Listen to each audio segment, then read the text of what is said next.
I made 31 layouts for December Daily back in November, and we're now 1 week in. I thought it would be a good time to have a check-in and see how we're going with 1 week down. Is the plan actually working? I'm going to walk through the first 6 layouts that I've done and talk to you about my thought process and the challenges I've found along the way.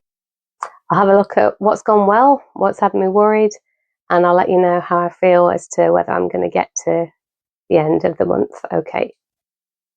I think what's worrying me the most is running out of certain types of layouts. So some layouts I've got space for journaling and some I haven't, and I can see already that I seem to be picking ones that have got journaling spots on. So that worries me that I might end up with some pages that are already really full and there's no space to make any comments or notes. The other thing that I'm worried about is a lot of the layouts are traditional red and green Christmas colours, and whether we'll have pictures that go well with those, or if we're going to have some random pictures that have a bunch of different colours that don't match in with the ones that we've got. But that's the fun of the challenge. We'll see how we go.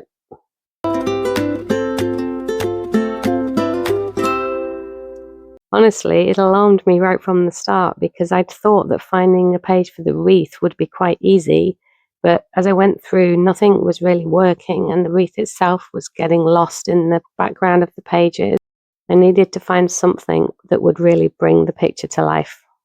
So I was really happy when these black stripes just pulled out our front door. I then focused on adding some embellishments that drew attention back to the wreath itself, with the sprigs, citrus and fir cones mimicking the actual thing. As day 2 was Christmas tree day, I was looking for layouts that featured Christmas trees. And although there are quite a few pages where there are trees visible, I wanted to make sure that I found one that had journaling space because I wanted to capture where we got the tree from and putting it up. I ended up going back to one that I saw right near the start that has this nice picture of the tree and also space to journal.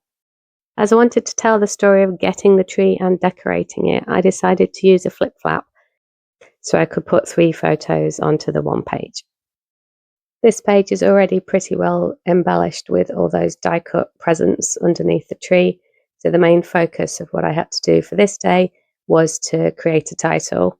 So I had a gold die that said Christmas, but I didn't have one that said tree, so I decided to use gold sparkly embossing powder for the word tree to build the title then of Christmas tree.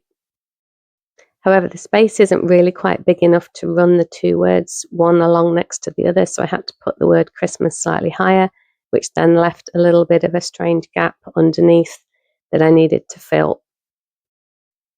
I put the number 2 in the top right hand corner, and then I used gold rub-ons to just provide a kind of gold sparkle underneath the word Christmas to fill up that space.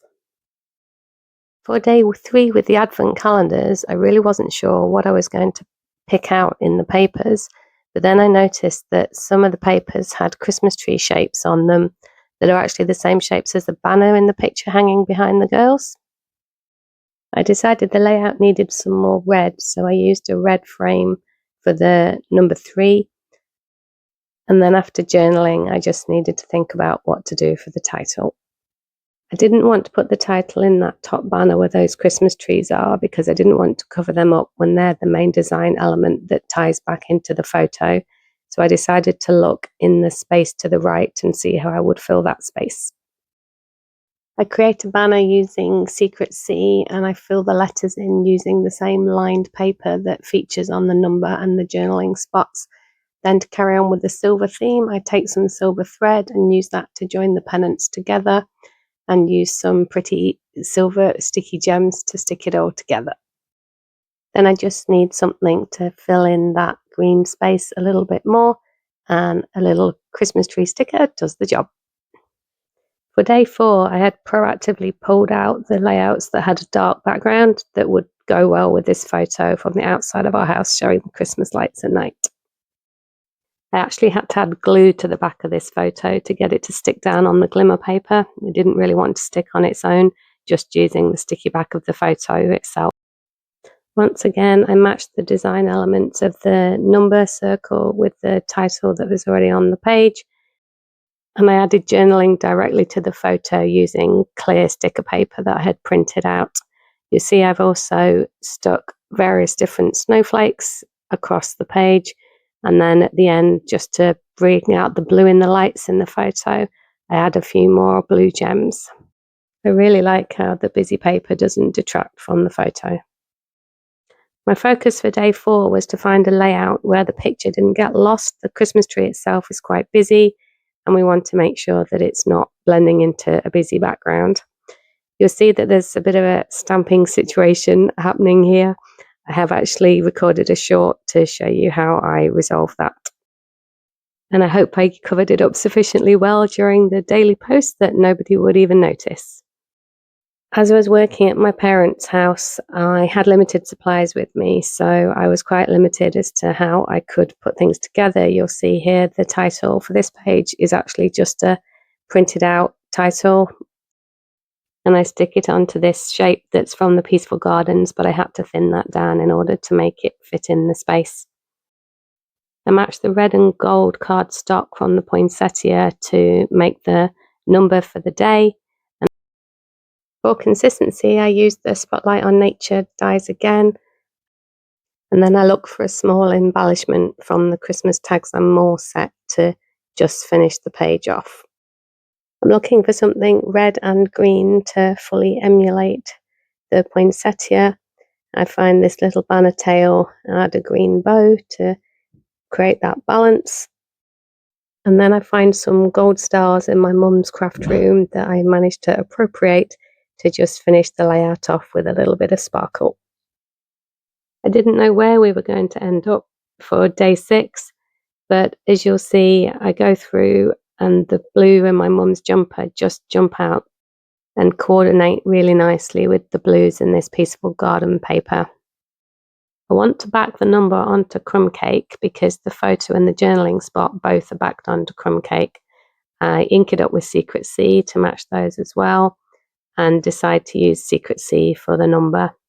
I put a little decorative sprig across the photo because there's a spot for journaling, and then add a couple of happy birthday embellishments because that's a little bit unexpected in a December daily. Then I take 3 little blue flowers to add a little bit of embellishment. I think my biggest win has been pulling out colours that I hadn't really focused on. So on the first day, the black in that background then fitted really well with the black of our front door for the picture of the wreath. And then for the one of my mum's birthday, she has a really navy blue top on, and that just beautifully went together with the colours that we had from the Peaceful Days set. If you've enjoyed today, come back and see me again, hit subscribe and see if I make it to the end.